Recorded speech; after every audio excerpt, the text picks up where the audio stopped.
a lot of conversation that we've had now is about the formal sector and the pensions in the formal sector. But it's very important to look at what is happening in the informal sector. And let's remember that at the time of COVID, particularly 2 years into the pandemic and more now, there is a huge hit. So what Dr. Sharma spoke about really is also a reflection of the demand getting depressed because of the fact that there has been such a huge fall in incomes of the poor over the last 2 years. So if you look at, for instance, the CMI data, it's very clear that 20% of Indians who are poor, the bottom 20%, lost about 53% of the income. That is a 53% decline in their income. Whereas the richest 20% had almost a 40%, 39%, in fact, by CMI data, increase in their incomes. And if you look at what Oxfam's inequality report and the global inequality report comes, if you look at that data today, you have almost 57% of the national wealth post-tax with just 10% of the people, just 10% of the people holding almost 60% of the national wealth, whereas the bottom 13%, the bottom 50%, which is half the population, has only 13% of wealth. So I think this is really the context. And a few days back, I was at a press conference done by the Right to Food campaign, very long-standing campaign, and Dr. Sharma and Jose and others will remember it from their days. They were responsible for the introduction of the NFSA, and also in Madhya Pradesh and other parts of the country, very active. They just concluded a survey of about 7,000 households across the country and 14 states. And what came out very starkly was very similar to the CMI figures, that almost 69% of the people had, particularly in urban areas, it was 69% who had said that there had been a drastic reduction in their income, and the rural households was as high as 47%. And so obviously it's the urban Indians who have been hit most by the lockdowns, because in rural India you still had loosely enforced lockdowns, but in urban areas, in the second and the third wave, even though there was no national lockdown, each state had its own restrictions. So if you were a hotel waiter, or if you were working in a barat ghar or a band, anything that involved any commerce in the hospitality or services sector, you were impacted. So these figures, and of course, the survey, of course, was in a huge range of parameters on the right to food, which I don't want to go in here, but to say that the situation overall is very, very depressing, not just from the economic perspective, but also from the cost that the poor are paying. If you have 40% of people not having a meal or going hungry, we are going back to the pre-National Food Security Act days. Dr. Sharma will remember when there were starvation deaths that she used to deal with as an administrator in Madhya Pradesh or Chhattisgarh or other parts. So we are retreating back to a situation of 20, 22 years ago. And I wouldn't be surprised if we start hearing of starvation deaths in the future as well. Now, in the near future. Now, it is in this context that we have to look at any social security, the architecture, if we talk about it as such. Unfortunately, like this discussion has focused a lot on the formal sector. Even the government's social security code, which was passed by Parliament in 2020, speaks a lot about the organized sector. As Dr. Santosh Mehrotra, in fact, he should have been on this webinar. He's done a lot of work on this. And Santosh and his colleagues in the University of Bath paper have pointed out that out of the 104 pages of the Social Security Code, which was enacted by Parliament in 2020, only 4 pages are devoted to the informal sector. And as we know, the informal sector is almost 94-95% of our total workforce, because our formal sector is very, very low. So just 4 pages out of 104 pages are devoted to them in the SS code. And that's really where we are. So if you look at the welfare architecture, I would again agree with Dr. Jose and Dr. Sharma that if you had to draw out a principle, I think the principle that we should have for any kind of social security measure is universality. Because unless you have a universal pension coverage, and outside of the formal sector, the states provide pension amounts of as low as 200%. When we were Supreme Court commissioners, we used to fight with MORD because the states used to provide a monthly pension to the poor of 75 rupees. And to make it from 75 to 125 rupees took us almost 8-9 years when I was working with Dr. N.C. Saxena and others in the Supreme Court Commission and a number of Supreme Court hearings. And we finally got it. But even today, some states are giving as low as 200 rupees. The southern states, of course, give much more effective pension rates. For the poor are up to 3,000 rupees in states like Tamil Nadu and Kerala. It's 1,000 rupees in Delhi and so on. But the poor states, the so-called aspirational states, which we back in the day used to call the Bimaru states, are giving 200 to 500 rupees, 200 rupees by the state government, 200 rupees by the central government, which is really a pittance. So you can't have. So if you look at social assistance programs, you have disability pensions, you have the old age pensions, and you have maternity entitlements. And even for maternity entitlements and old age pensions, the coverage remains at what is the official poverty line, the Tendulkar poverty line, as defined by the Planning Commission ages back, which is just 22%. So only 22% of India's, of people in India are covered under these schemes. And offtake remains problematic because the implementation of these programs does not reach the ground, as we all know. So therefore, I think when we talk about this welfare architecture, we need to strengthen. Now, let's look at any one of these schemes. Let's take the maternity entitlement scheme, which was formerly called the Janani Suraksha Yojana, but is now called the Pradhan Mantri PMBVY. Now, as per the National Food Security Act, when it was drafted and we got it legislated, the basic demand of most of us who worked on the drafting was that make it a subset of the wage compensation. So if a mother is giving birth to a baby and therefore has to be off work for 6 months or 9 months, give her the minimum wage or a significant proportion of the minimum wage rather than an amount, because government doesn't inflation index most of these pension programs. So this 5,000 was fixed when the NFSA was drawn. It continues. Effectively, it's 6,000, and that too is conditional on your accepting institutional delivery. Uh, but that was not met. So you just get a small sum of 5,000 rupees plus 1,000 rupees if you go in for institutional delivery for a very small percentage of mothers in this country. For instance, last year, I think the ministry said that only about 51 lakhs was the coverage under PMVVY. So unless you expand, universalize, even in theory, those programs which are universalized effectively don't reach the poor. If you take the National Food Security Act, which covers 50% of urban poor and 75% of the rural poor, just by way of the fact that you are not using an updated population estimate. When we wrote the act, we had insisted that you should write that it should be an updated population estimate, which is that you had a census in 2001. We are in 2022 now. You are providing a percentage based on the census figures of 2020 of 2001, whereas government has with it provisional estimates for every year. In between two censuses, government uses the provisional estimates. Just by way of that, close to 100 million people are getting excluded.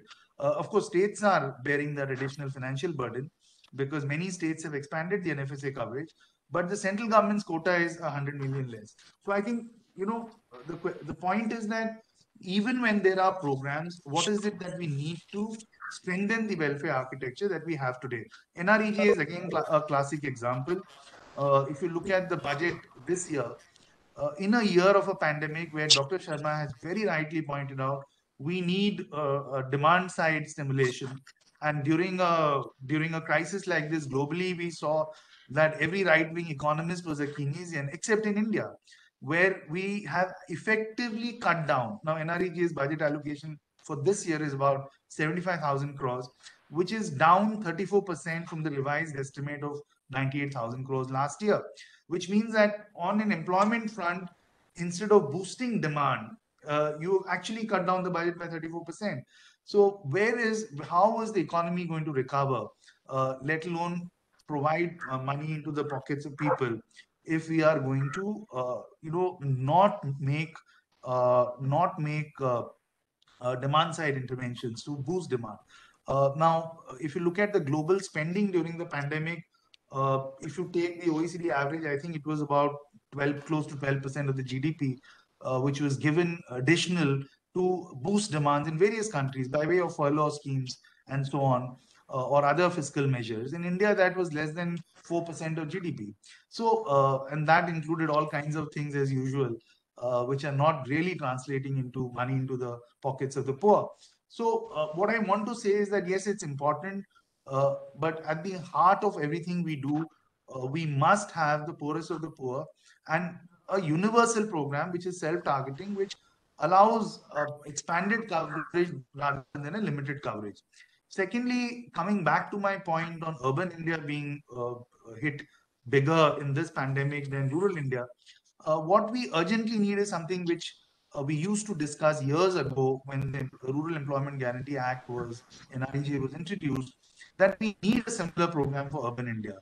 Now, what's happening is that because central government has not acted on it, a number of states have started their own programs which cover the urban areas, and typically with a budget of about 100 crores, 150 crores.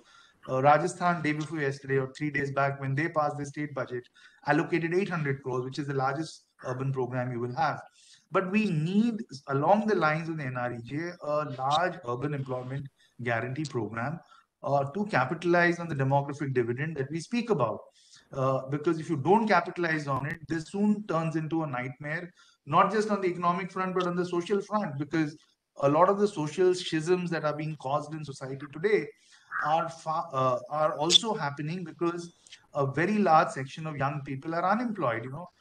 Every unemployed person is a potential rioter or a disruptor on religion or other lines. Of course, governments and fringe groups and governments themselves sometimes encourage these elements, as we are seeing in recent days. But you are creating the societal condition of a Middle Eastern country of say 15 or 20 years back, where they had a demographic dividend, but it got squandered away in a huge way. So I think therefore we need to really seriously impress on the government, because government is so centralized now. There is no structured dialogue between civil society or government anymore in any form. I don't know if there is a structured dialogue between segments of the government and the key decision makers in the government either. But I think we need to impress on the government that unless some of these steps are taken, we are really heading into a disaster on the socio-economic front, as well as on the cultural and social fabric front, where a large number of unemployed people are going to be on the streets, and the poorest of the poor, and particularly those who need these schemes the most, remain vulnerable. There is already a lot of money available, let's say for construction workers. 2% of all tax that is collected from builders. Where is that money? It's lakhs of crores literally lying in government deposits, where states who have collected the money have not spent it. Now, if you go to the Construction Welfare Board meetings in Delhi, the only discussions that happen is how do we invest this money better? Whereas this money was collected to create facilities on the work site, to build creches, to provide for disability or death in case of accidents. So there is a chunk of money that's already available that's not being used, that is lying with state governments in the urban sector. Number one. Number two, in addition to the wealth tax, you can have a financial transaction tax, and you can proportionately tax speculative investments at a higher rate for every transaction that is done as otherwise. So what that would do is it would ensure that people contribute to it directly and indirectly. And I would definitely, as government, introduce it. I don't think it is going to stop investments. It is going to ensure that you have a pool. Sorry, Third, I Biraj. would look at, yeah, Yeah, sorry. I sorry. just want to pause you there because see, the point is that first you put the young population, the people between the ages of 20 to 50, in a situation where they feel that they have to take crypto kind of risks, and then you tax them on speculative the most. Isn't that a bit unfair? No, I it's mean, I not. agree with what you're saying, Yeah, but this is what's happened, yeah. right? See, I'll tell you why it is not unfair is because are the returns that you get on this. If you are a young, I mean, firstly, young people are not saving. That is all the evidence that we have. They are spending, and therefore it's important to put money in their hands. And therefore, but when you talk of young people, you're talking of a Very, very tiny proportion of young people who can go into cryptos or into other speculative or saving products. 99% of our young people are struggling for a job. And as Dr. Sharma said, Arunaji said, they are unemployed and also unemployable. And that's the second point I was coming to. Please go If ahead. I Sorry had about to, that. Yeah. if I was government, that is exactly my target segment.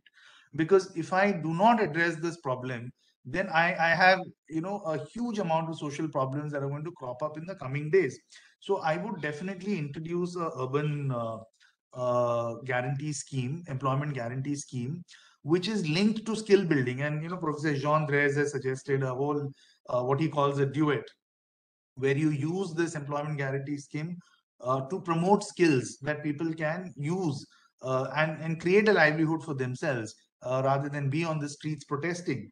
So I would definitely use the money from a financial transaction tax or a 2% wealth tax to do that. Second, I would ensure that we free up the money that is being collected as cess for unorganized sector urban workers and is lying with state governments. I would certainly mop that up to ensure that you have a scheme or a program statewide which actually utilizes this money productively, either through benefits to those workers themselves who've been part of programs that has been contributed, or to create worker welfare programs just state specific.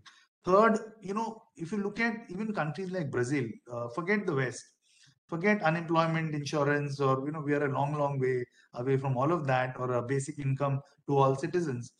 But in a country like Brazil, if you employ a household help, for instance, to help you, like most of us in India do in the middle classes, you have to mandatorily register them.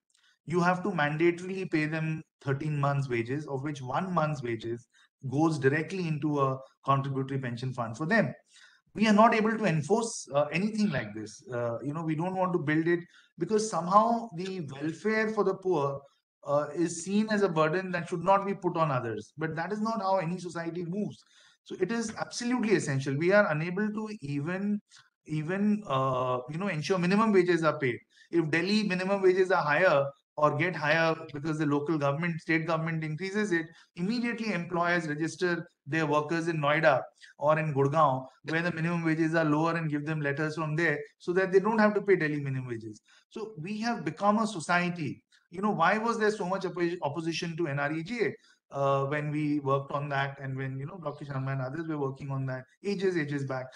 The opposition was primarily because farmers did not want to pay agricultural labor the minimum wages. They were threatened because they felt if the state gives a minimum wage, then they will not be, the middle and the large farmers will not be able to get labor at rates which are close to slavery rates, which the pittance that they were getting and the conditions of near slave labor that you had in states like Punjab, particularly from migrants from UP and Bihar, which has dramatically changed because of NREJ. Because NREJ has boosted rural demand, and it was responsible for the growth that we saw immediately for almost 5 6 years.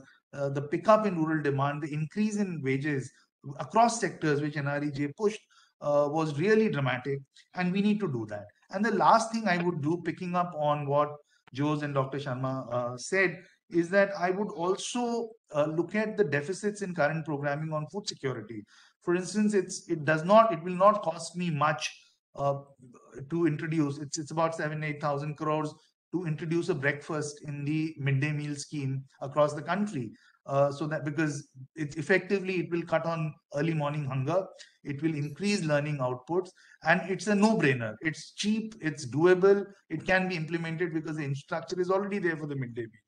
I would provide, at the very minimum, 1 kilo of pulses at least, and 1 liter of cooking oil at the very minimum. And states will then supplement it to every person in this country under the National Food Security Act, which is currently giving only food grains.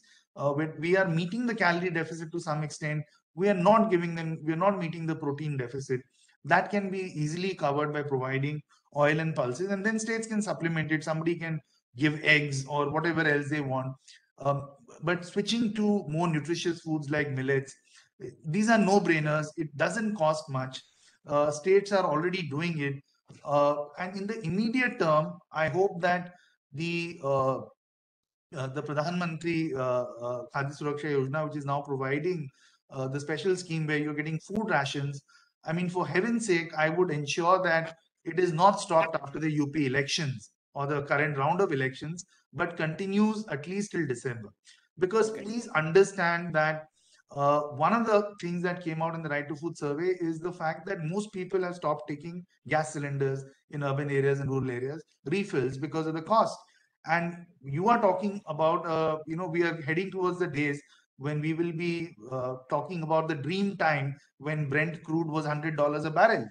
And you are looking at, if the war continues and sanctions in Russia kick in, you might go to $150 a barrel, which is a frightening scenario for inflation. And it is going to throw the government's fiscal deficit calculations, which have been made at $90 a barrel, completely haywire. So it is absolutely essential, therefore, to factor all of this in. And I would, as a policymaker, take a medium term view rather than a short term, reduce the fiscal deficit for now view, because that is just the recipe of disaster that we are heading for now.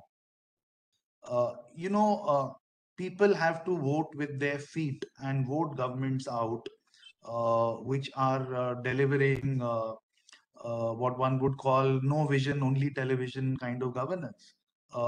They have to go beyond the PR and the spin and the Hindu, Muslim, and Mandir Masjid and focus on the issues that matter. So I'm very hopeful that on March 10th, a message will be delivered from the states that are in elections. If people are happy, they will vote for the incumbent governments. If they are not, they will put them out. And I think that is the message that we need. And if people are happy with what is happening and they want this kind of governance, well, then, that's what democracy is about. But there is no weapon more potent than people's vote. And I think our job as civil society, as concerned citizens, is to ensure that people know what are the issues and not get diverted. And I think that's really the challenge structurally in this post-truth era of fake news and WhatsApp University, is to keep the spotlight on the real issues and not on imagined decisions on the basis of caste, religion, or other things.